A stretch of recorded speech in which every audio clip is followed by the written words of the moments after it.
बिस्मिल्लाहिर्रहमानिर्रहीम। अस्सलाम वालेकुम नादरीन, आप यूट्यूब चैनल देख रहे हैं। मैं इमरान खान। नादरीन, आपको याद होगा कि एक दौर में एक नारा था, बड़ा मशहूर हुआ था, एक रियासत दो दस्तूर, ना मंजूर ना मंजूर। यही आज गिलगित बल्तिस्तान में हो रहा है और यही कुछ आज कश्मीर में हो रहा है। गिलगित बल्तिस्तान का इलेक्शन हर हाल में पाकिस्तान की मिलिट्री एस्टेब्लिशमेंट ने अपने टाउटों को देना है और उन्होंने अपनी पसंदीदा सियासी जमातों और शख्सियात को ये इलेक्शन जिताकर अपनी कठपुतली हुकूमतें इन दोनों जगहों पर बिठानी है। और ये बात पाकिस्तान तहरीक इंसाफ को बता दी गई है। अब फेस सेविंग का मामला है, कभी कोई गिरफ्तार होगा, कभी कोई रिहा होगा, कभी कोई कहीं शोर मचाएगा, कभी कहीं कुछ करेगा, लेकिन अमली तौर पर पाकिस्तान तहरीक इंसाफ को पता है कि उनके साथ क्या होने जा रहा है। अब डिपेंड करता है सारा का सारा अवाम के ऊपर। गिलगित बल्तिस्तान में शरह ख्वानदगी पूरे पाकिस्तान से ज्यादा है। कश्मीर के अंदर जो लोगों का शऊर और जो लोगों की रेजिलियंस है वो पूरे पाकिस्तान से ज्यादा है और यहां पे लोगों में इत्तफाक और इत्तेहाद भी बहुत ज्यादा है। तो इन दो जगहों पे अगर अवाम डट गई और अवाम ने यह फैसला कर लिया कि उन्होंने अपना मैंडेट हर हाल में वापस लेना है, तो फिर मिलिट्री एस्टेब्लिशमेंट को शिकस्त हो जाएगी और ये बड़े आराम से हो जाएगी अगर अवाम ने यह फैसला कर लिया तो। अभी टाउटों की बेचारों की जबानें तालू के साथ प्रॉपर तरीके से लगी भी नहीं थी, उनके बेचारों के हलक भी खुश्क नहीं हुए थे बोल बोल के कि टाउटों ने भी बोलना ही शुरू किया था कि जनाब पाकिस्तान तहरीक इंसाफ को फ्री हैंड मिल रहा है या पाकिस्तान तहरीक इंसाफ को वहां पे लेवल प्लेइंग फील्ड मिल रही है। गिलगित बल्तिस्तान में या कश्मीर में भी ये बातें शुरू ही की थी, साथ ही गिरफ्तारियां और सुबह बदरियां शुरू हो गई। देखिए, पाकिस्तान तहरीक इंसाफ को टोटल 24 घंटे मिले, थोड़ा सा टाइम यानी चंद घंटों के अंदर उन्होंने भाग दौड़ करके दिखाई और फिर साथ ही एस्टेब्लिशमेंट के हाथ पांव फूल गए और उनकी वो हालत होगी कि उन्होंने कहा पकड़ो भाई इन सारों को बंद करो। सारे हथकंडे करने के बावजूद, यानी इंतखाबी निशान भी नहीं लेने दिया, अलग अलग इंतखाबी निशान के ऊपर वो इलेक्शन लड़ रहे हैं, उम्मीदवारों को भी खौफजदा किया गया, सबको बताया गया कि तुम्हें कभी भी हम जीतने नहीं देंगे। इलेक्टोरल लिस्टें जो हैं उनको भी तब्दील कर दिया गया, लोगों को खौफजदा भी किया जा रहा है, तहरीक इंसाफ के लोगों को यानी एक तरह से हरासा किया जा रहा है लोगों को, और उन्हें कंपेन भी नहीं करने दी जा रही। अब कंपेन भी जैसे इन्होंने रोक दी है। एक तरफ पीएमएलएन के या पीपल्स पार्टी के लोग जाते हैं तो फौजी जवान उनका इस्तकबाल करते हैं, उन्हें हर जगह पे जो है वो बावर्दी लोग मिलते हैं, कभी फौजी यूनिफॉर्म में, कभी पुलिस की यूनिफॉर्म में, उनकी तो बड़ी रिस्पेक्ट हो रही है। लेकिन जब पाकिस्तान तहरीक इंसाफ, जो पाकिस्तान की सबसे बड़ी पॉलिटिकल पार्टी है, वो जैसे ही वहां दाखिल होती है गिलगित बल्तिस्तान में, तो ऐसा लगता है कि उनके लिए कर्फ्यू लग गया है, जनाब एनओसी लेकर आए।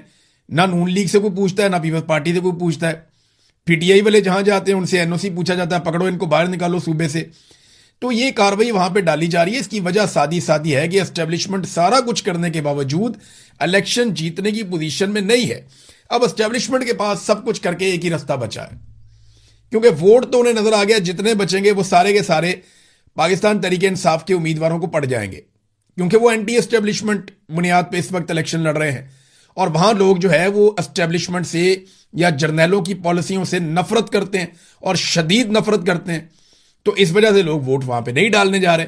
तो अब इन्हें इस बात का खतरा है कि सिर्फ एक ही रास्ता बाकी बचा है, एस्टेब्लिशमेंट के बाद एक ही रास्ता बाकी बचा है, या तो इलेक्शन ही ना होने दें, और अगर इलेक्शन हो तो बदतरीन धांधली के बावजूद इन्हें फॉर्म 47 जारी करना पड़ेगा जाली, जैसे इन्होंने पाकिस्तान में किया था।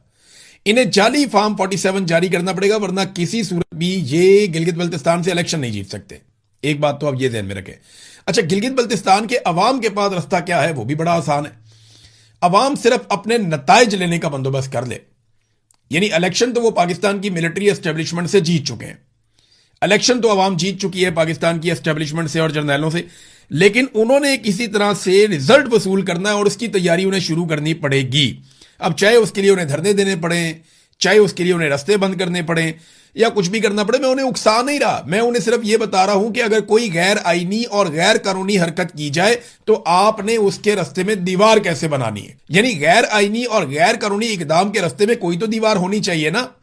अब मुल्क में अदालतें तो काम कर नहीं रही, निजाम यरगबाल बना हुआ है और मिलिट्री एस्टेब्लिशमेंट सबसे ज्यादा ताकतवर है, लिहाजा उनका रास्ता रोकना है तो फिर अवाम को ही बीच में आना पड़ेगा और बज़ाहिर अवाम को ही वो सब करना पड़ेगा जो अब तक अवाम ने नहीं किया। और गिलगित बल्तिस्तान और कश्मीर के अवाम से आप ये तवक्को भी कर सकते हैं, क्योंकि उन्होंने माजी में भी अपने मुतालबात मनवाए और बड़े तगड़े तरीके से मनवाए।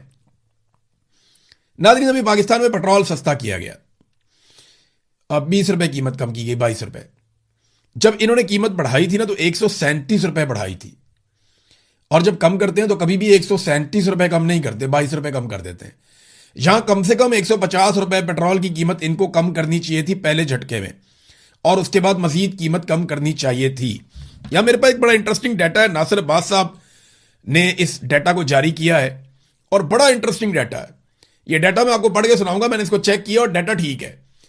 आजकल लोग ये कहते हैं ना कि देखें जी, इमरान खान के दौर में अगर पेट्रोल आलमी मंडी में महंगा था तो देखें ना, इमरान खान के दौर में डॉलर तो कम कीमत पे था तो इसलिए उसको सस्ता मिल रहा था तो वो सस्ता बेच रहा था। बहुत सारी लोग कहानियां सुनाते हैं। तो आए आज आपके सामने पूरा फैक्ट रख देते हैं कि किस दौर में पेट्रोल कितने का था। हम 3 अदवार का मवाजना करेंगे। नवाज शरीफ कहते हैं कि मेरे दौर में 65 रुपए 70 रुपए लीटर पेट्रोल था। ये नवाज शरीफ का कहना, हालांकि इससे महंगा भी हो गया था, लेकिन चले यही में रुक जाते हैं।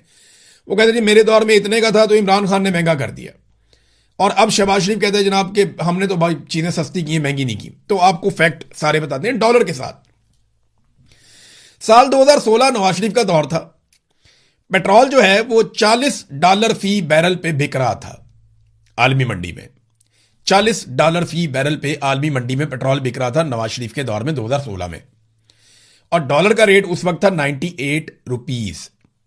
यानी हुकूमत को जो पेट्रोल मिलता था वो 27 रुपए लीटर मिलता था। डॉलर का जो उस वक्त रेट था उसके हिसाब से हुकूमत जो पेट्रोल लेती थी आलमी मंडी से 27 रुपए लीटर हुकूमत को पेट्रोल मिलता था, और हुकूमत अवाम को 65 रुपए फी लीटर में बेच रही थी। यानी नवाज शरीफ लगभग 2.5 गुना टैक्स ले रहा था पाकिस्तान की अवाम से। यानी 27 रुपए लीटर में पेट्रोल लेकर 65 रुपए लीटर में नवाज शरीफ ने बेचा।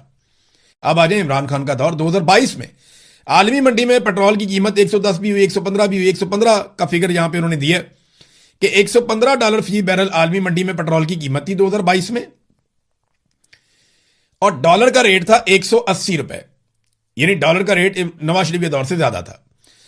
तो हुकूमत 150 रुपए में फी लीटर पेट्रोल खरीद रही थी, और जब इमरान खान की हुकूमत गिराई गई उस वक्त हुकूमत जो है वो 150 रुपए में ही पेट्रोल बेच रही थी। यानी इमरान खान पाकिस्तान के अवाम से कोई टैक्स नहीं ले रहा था। नवाज शरीफ 2.5 गुना पे पेट्रोल बेच रहा था, इमरान खान 0% पे बेच रहा था। इमरान खान इसके ऊपर कोई इजाफी टैक्सेस नहीं ले रहा था, होगा तो कोई छोटा मोटा होगा लेकिन कोई इतना वाज़ेह टैक्स नहीं था। अब आ जाए शहबाज शरीफ का 2026। पेट्रोल $95 फी बैरल, हालांकि अब तो $88 से भी नीचे चला गया है, लेकिन चले $95 वाला फिगर ही ले लेते हैं हम। डॉलर का रेट जो है वो 280 रुपए है इस वक्त, और हुकूमत जो पेट्रोल खरीद रही है आलमी मंडी में वो लगभग 150-60 रुपए का है इस वक्त।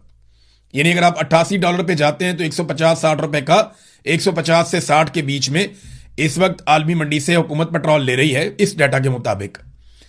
और जो बेच रही है वो अब भी लगभग $450 रुपए से ऊपर का बेच रही है। तो यहां पे शहबाज शरीफ भी इस वक्त जो टैक्स ले रहे हैं वो 2.5 गुना है। यानी जितने का पेट्रोल उनको मिल रहा है उससे 2.5 गुना पे शहबाज शरीफ भी बेच रहे हैं। यानी जब नवाज शरीफ का दौर था तो पेट्रोल 2.5 गुना महंगा असल कीमत से, फिर शहबाज शरीफ का दौर है तो पेट्रोल 2.5 गुना महंगा असल कीमत से, और जो इमरान खान का दौर था डॉलर रेट के हिसाब से बता रहा हूं मैं आपको, और इमरान खान के दौर में पेट्रोल इंतहाई कम टैक्स के ऊपर वो बिक रहा था, ना होने के बराबर। तो ये फर्क है। अब इसके बाद अगर कोई बंदा कोई बात करे तो आप उसको ये डाटा दिखा सकते हैं, ये क्लिप बता सकते हैं, या जो नासिर अब्बास साहब ने एक तहरीर लिखी है बड़ी जबरदस्त, इसको बल्कि अहमद जवाद साहब ने भी तहरीर किया है, तो आप ये तहरीर भी उन्हें पढ़ा सकते हैं। और ये फैक्ट्स हैं, इनको झुटलाया नहीं जा सकता। आप इनको जाकर इंटरनेट पे चेक कर सकते हैं। नादरीन, पीपल्स पार्टी वाले जरा एक दफा फिर नेड़े नेड़े आ जाओ, बिल्कुल पास पास आ जाए मेरे, ताकि गौर से आप लोग सुन लें। बेनजीर भुट्टो ने अपनी शहादत से पहले कहा था कि जमहूरियत बेहतरीन इंतकाम है। बिलावल ने जब अपनी सियासत का आगाज किया, जब बिल्कुल नौमौलूद छोटा सा बच्चा था 19 साल का बिलावल, आज वो कहते हैं जी 18-19 साल के बच्चे को वोट डालने का हक नहीं होना चाहिए, और जो लोग कहते हैं इन्हें शर्म नहीं आती, इन्होंने 18-19 साल के बच्चे को अपनी पार्टी का चेयरमैन बना लिया, वो भी एक पर्ची के ऊपर, और वो पर्ची पता नहीं कहां से आई है, आज तक पता नहीं चला। बहरहाल बिलावल ने बेनजीर की बात दोहराई थी, और बेनजीर भुट्टो ने कहा था कि democracy is the best revenge, के जमहूरियत बेहतरीन इंतकाम है। और आज जरदारी ने भी एक जबरदस्त जुमला बोल दिया, यानी भुट्टो खानदान की सियासत को गड़ी खुदा बख्श में अब दफन कर दिया आसिफ अली जरदारी ने। जरदारी ने कहा कि हम मिलकर एस्टेब्लिशमेंट के हाथ मजबूत करेंगे। अब जनाब फरदुल्ला बाबर साहब हों या कमरुज़्ज़मान कायरा साहब हों या चौधरी मंजूर साहब हों, हमारे कसूर वाले दोस्त, या यूसुफ रज़ा गिलानी साहब हों, ये सारे रज़ा रब्बानी साहब हों, या बहुत सारे और लोग हैं, ये बेचारे अपनी कुर्बानियां लेके कहां जाएं? ये बताएं ना हमें, किधर गई पीपल्स पार्टी एंटी एस्टेब्लिशमेंट? कहां गई पीपल्स पार्टी जो डट जाती थी, खड़ी हो जाती थी? किधर गई पार्टी? यानी मेरा पूरा खानदान पाकिस्तान पीपल्स पार्टी को सपोर्ट करता रहा। हमारे खानदान में कई दहाइयों तक पीपल्स पार्टी को सपोर्ट किया गया इस बुनियाद पे कि ये जमहूरियत पसंद लोग हैं। लेकिन आज उसी पार्टी का करता धरता, जिसने कब्जा किया पार्टी के ऊपर, जरदारी, वो ये कहता है कि हम मिलकर एस्टेब्लिशमेंट के हाथ मजबूत करेंगे। वेल डन जरदारी साहब, इसको करते रहिए और ये जुमला रिकॉर्ड का हिस्सा रहेगा। और मुस्तकबिल में जैसे बिलावल की ब्रूट मेजॉरिटी इनका पीछा करेगी, डंडे वाली जमहूरियत वाला जुमला इनका पीछा करेगा, वैसे ही जरदारी साहब का पीछा करेगा कि हम मिलकर एस्टेब्लिशमेंट के हाथ मजबूत करेंगे। Well done. तो अब पीपल्स पार्टी वाले जो है वो इस जुमले से जान नहीं छुड़वा पाएंगे। जैसे नवाज शरीफ की जान नहीं छूटती ना कुछ चीजों से, कि ज़ियाउल हक के साथ उसने जिस तरह का ताल्लुक निभाया और जो चीजें की, इसी तरह अब शरीफ खानदान जो कुछ आसिम मुनीर के लिए कर रहा है, ये चीजें इनकी जान नहीं छोड़ेंगी। इसी तरह अब पीपल्स पार्टी के साथ या तो उन्हें जरदारी को डिसोन करना पड़ेगा किसी वक्त, या फिर ये जुमला उनके साथ साथ ही रहेगा। नाजरीन, खित्ते में लड़ाई के हवाले से कुछ हौसला अफजा खबरें आई हैं कि कुछ मुआहदा करीब करीब लग गया है, लेकिन ईरान ने बड़ी खौफनाक, ईरान से जो खबरें आई हैं वो बिल्कुल ही अलग तरह की हैं। डोनाल्ड ट्रंप का स्टेटमेंट पहले आप देख लें, क्योंकि डोनाल्ड ट्रंप ने बड़ी इंपॉर्टेंट मीटिंग की थी और ये इनका सिचुएशन रूम है, उसमें कोई 2 घंटे तक मीटिंग हुई डोनाल्ड ट्रंप की, और इसमें ईरान से मुआहदे के बारे में कुछ खबरें आई कि फैसला नहीं हुआ, बाद में खबरें आई कि फैसला हो गया। बहरहाल डोनाल्ड ट्रंप ने क्या कहा, उन्होंने कहा जी आपने हुर्मुज़ की नाकाबंदी खत्म, ईरान के साथ दीगर कम अहमियत के हामिल निकात पर भी इत्तफाक हो गया है।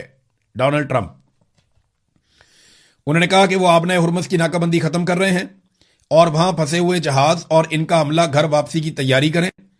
जुम्मे को उन्होंने अपनी एक पोस्ट में ईरान से मुज़ाकरात के हवाले से उन्होंने कहा कि तेहरान के साथ ताहुकुम सानी पैसों का कोई तबादला नहीं होगा, दीगर कम अहमियत के हामिल निकात पर इत्तफाक हो गया है। अब मैं एक इजलास के लिए सिचुएशन रूम में जा रहा हूं और हतमी फैसला करूंगा। अच्छा, अपनी इस पोस्ट में डोनाल्ड ट्रंप ने जो चंद नुकात खास तौर पे बयान किए वो मैं आपको बता देता हूं। नंबर 1, ईरान को कभी भी जोहरी हथियार ना बनाने पर इत्तफाक करना होगा। नंबर 2, आपने हुर्मुज़ को फौरी तौर पर खोलना होगा, बहरी ट्रैफिक की बिला तातुल रवानी जारी रखनी होगी और किसी किस्म के भी टोल की वसूली नहीं होगी। आपने हुर्मुज़ में बिछाई गई ज्यादातर सुरंगें अमेरिका माइन स्वीपर्स पहले ही तबाह कर चुके हैं और जो अब भी बाकी हैं वो ईरान फौरी तौर पर हटाएगा।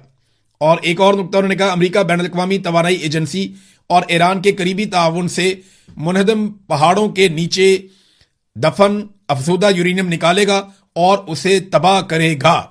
ये जनाब डोनाल्ड ट्रंप के वो नुकात हैं जो उन्होंने कहा कि इस मुआहदे के अंदर हमारे तय हो रहे हैं। लेकिन फिर सिचुएशन रूम के अंदर जो खबरें आई उनके ऊपर अलग अलग क्या सराइयां हो रही हैं। कुछ लोग कह रहे हैं कि वहां से कोई कामयाबी मिली है या कुछ और चीजों के ऊपर भी गौर किया जाएगा, कुछ ऑप्शंस के ऊपर अभी मजीद आगे बढ़ना होगा और कुछ चीजें ईरान को बताई जाएंगी, और कुछ ये कह रहे हैं कि कोई डेवलपमेंट नहीं हुई। इसराइल का बहुत ज्यादा दबाव है डोनाल्ड ट्रंप पे और अमेरिका पे, और वो उस दबाव से अपने आप को नहीं निकाल पा रहे। बहरहाल ईरान का जो रद्द-ए-अमल है वो बड़ा इंटरेस्टिंग है। ईरानी खबर रसा इदारा है फॉरेस न्यूज, ये गवर्नमेंट के बहुत करीब है उनकी, तो उन्होंने बाखबर जराए से ट्रंप के बयान को सच और झूठ का मुरक्कब करार देते हुए कहा कि अमरीकी सदर दरअसल जाली फतह का तासुर देने की कोशिश कर रहे हैं। उन्होंने कहा जी हम नाम नहीं ले सकते, ईरानी जराए ने हमें बहुत अहम खबरें दी हैं और ट्रंप ने जो नकात बयान किए उनको तोड़ मड़ोड़ के बयान किया गया है और कई ऐसी बातें हैं जो मुआहदे में नहीं है लेकिन ट्रंप ने उनका जिक्र कर दिया। खास तौर पे ट्रंप के इस दावे को बेबुनियाद करार दिया गया जिसमें उन्होंने कहा कि ईरान का अफसूदा यूरेनियम मवाद जो है वो तबाह कर दिया जाएगा, यानी ये यूरेनियम जो ईरान ने अफसूदा किया उसको तबाह कर दिया जाएगा। ये बिल्कुल ऐसा कोई चीज उसका हिस्सा नहीं है। फिर आबना हुर्मुज़ को बगैर किसी फीस या टोल के मुकम्मल तौर पर खोलने पर रजामंदी ईरान ने जाहिर कर दी है। मुजव्वज़ा मुआहदे में इस नौयत की कोई शिक मौजूद नहीं है। अब यही तो 2 बड़ी अहम चीजें हैं जिनके बारे में डोनाल्ड ट्रंप ने कहा कि ये दोनों चीजें हो रही हैं और ईरान की जानिब से जरा ये बताते हैं कि यही दोनों चीजें हैं जो नहीं हो रही। अब सच क्या है, झूठ क्या है, इसके बारे में अभी हम कुछ कह नहीं सकते, क्योंकि अब चीजें बिहाइंड द क्लोज डोर्स, दरवाजों के पीछे हो रही हैं। आसिम मुनीर साहब गए, वो जाके बातें करके आए ईरान के साथ, उन्होंने चंद चीज़ों पे मनाया, वो चीज़ें अमेरिका में गई, ईरानी अमेरिकन दोबारा बैठे, अमेरिकन ने उसके ऊपर गौर किया और उन्हें समझ आई कि नहीं, इस तरह तो ईरान के जीतने का तासुर है। वो फिर मजीद चीज़ें भेजते हैं, फिर चीज़ें आती हैं, फिर चीज़ें जाती हैं। एक बुनियादी तौर पर कुछ चीज़ों पर इतफाक हो गया कि अब जंगबंदी रहेगी, अब हम जंग नहीं करते, बड़ी जंग में अब हम नहीं जाएंगे। ये छोटी मोटी झड़पें, जब इतनी बड़ी लड़ाई हो, इतनी सारी फौजें खड़ी हों, तो ये होती है, ये नॉर्मल है। लेकिन वो बड़ी जंग के अंदर ये नहीं जाएंगे, एक मुस्तकिल जंगबंदी हो सकती है। अमेरिका को भी ये नाकाबंदी बहुत महंगी पड़ रही है, वो भी इसको ज्यादा लंबा नहीं घसीट सकते। बहरहाल इसमें अभी फर्दर डेवलपमेंट जो आएगी वो मैं आपके साथ शेयर करूंगा। एक और इंटरेस्टिंग खबर, अमेरिकी वजीर खजाना जो है स्कॉट बेसेंट, उन्होंने भी कंफर्म कर दिया कि $250 का नोट आएगा और उसमें डोनाल्ड ट्रंप की तस्वीर छपेगी। उन्होंने इस ख्वाहिश का इजहार किया और हवाला देते हुए कहा कि जब अमेरिका की 150वीं सालगिरह थी तो कैलोन कॉलेज अमेरिका के एक सदर थे, उनकी तस्वीर एक सिक्के के ऊपर जारी की गई थी। वो यादगारी सिक्का जारी करना वो तो एक अलग बात है, लेकिन वो ये कहते हैं कि नोट अब जारी किया जाएगा डॉलर 250, और उसके ऊपर क्योंकि 250वीं सालगिरह है अमेरिका की आज़ादी की, तो 250वीं सालगिरह है तो $250 का एक नोट होगा और उसके ऊपर डोनाल्ड ट्रंप की तस्वीर जारी की जाएगी और फिर बहुत सारे नोट छपेंगे, हर तरफ दुनिया में जाएंगे भी।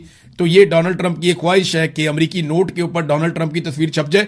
अगर छप गई ना, तो एक बात आप याद रखिएगा, डोनाल्ड ट्रंप अमेरिका की तारीख का वो वाहिद सदर होगा जिसकी तस्वीर नोट पे छप जाएगी और वो इंतहाई गैर मकबूल होगा। यानी आज डोनाल्ड ट्रंप अपनी मकबूलियत की निचली तरीन सतह पे पहुंचे हुए हैं, वो कोई इलेक्शन नहीं जीत सकते, वो बहुत मुश्किल में है। और इसराइल ने उनको अलग मुश्किल डाली हुई, और इसराइल के लिए ना खुद भी हालात इतने अच्छे नहीं है। अगर अमेरिका और ईरान के अंदर एक मुआहदा हो जाता है, जैसा कि दिखाई दे रहा है कि यह मुआहदा हो सकता है, अगर यह मुआहदा हो जाता है ना, तो इसराइल को इतनी बड़ी शिकस्त हो जाएगी और इतनी बड़ी मुसीबत पड़ जाएगी कि उनका बहुत लंबा प्लान जाया हो जाएगा और फिर उन्हें नए सिरे से दोबारा बहुत लंबी मेहनत करनी पड़ेगी वापस इस पोजीशन पर पहुंचने के लिए, क्योंकि ईरान अपने मिसाइल दोबारा बनाएगा, अपने ड्रोन भी दोबारा बनाएगा। उस पर तो आप पाबंदी नहीं लगा सकते, अपनी जरूरत के दिफाई हथियार तो वो बना ही सकता है। तो इसराइल को एक बहुत बड़ी शिकस्त हो जाएगी और इसी चक्कर में वो इस वक्त दोबारा लड़ाई शुरू करना चाह रहा है और उसके लिए वो लबनान के ऊपर ताबड़तोड़ हमले कर रहा है। यानी गुज़िश्ता चंद दिनों में, ईद के दिनों में भी लबनान में जो बच्चे शहीद हुए उनकी तादाद मैं आपको बताता हूं। लबनान में ईद के दिनों में और उसके आसपास के दिनों में जो बच्चे शहीद हुए वो 15 हैं और 62 बच्चे वहां पे शदीद जख्मी हो गए। यूरोपीय ममालिक आवाज उठाते हैं लेकिन अमली तौर पे कोई कुछ नहीं करता। आप एक लम्हे के लिए सोचिए कि अगर इसराइली बच्चे स्कूल जा रहे हैं, उनके ऊपर हमला हो जाता है और 5 बच्चे इसराइली मारे जाते हैं, तो पूरी दुनिया का रिएक्शन कैसा होगा? बड़ा खौफनाक रिएक्शन होगा। लेकिन लबनान के बच्चे हों, शाम के बच्चे हों, फलस्तीन के बच्चे हों, मिस्र के बच्चे हों, इराक के बच्चे हों, अफगानिस्तान के हों या ईरान की मिनाब स्कूल की बच्चियां हों, यहां पे दुनिया का रद्द-ए-अमल बड़ा मुख्तलिफ होता है। वो उतनी जोर से शोर नहीं मचाते या उस तरीके से उस दर्द को महसूस नहीं करते। इंसानियत का तकाजा यह है कि किसी भी मजहब के मानने वाले लोग हों, इंसानियत का तकाजा यह है कि उन सब की जानें कीमती हैं और उन सब में से किसी एक की जान जाने पर भी वैसा ही दुख होना चाहिए जैसा किसी दूसरे की जान जाने पर होता है। लेकिन यहां तासुब की ऐनक से देखा जाता है और किसी खून को सस्ता समझा जाता है और किसी को बहुत कीमती। अब तक के लिए इतने ही। अपना ख्याल रखिएगा, अपने इस चैनल का भी। अल्लाह हाफिज।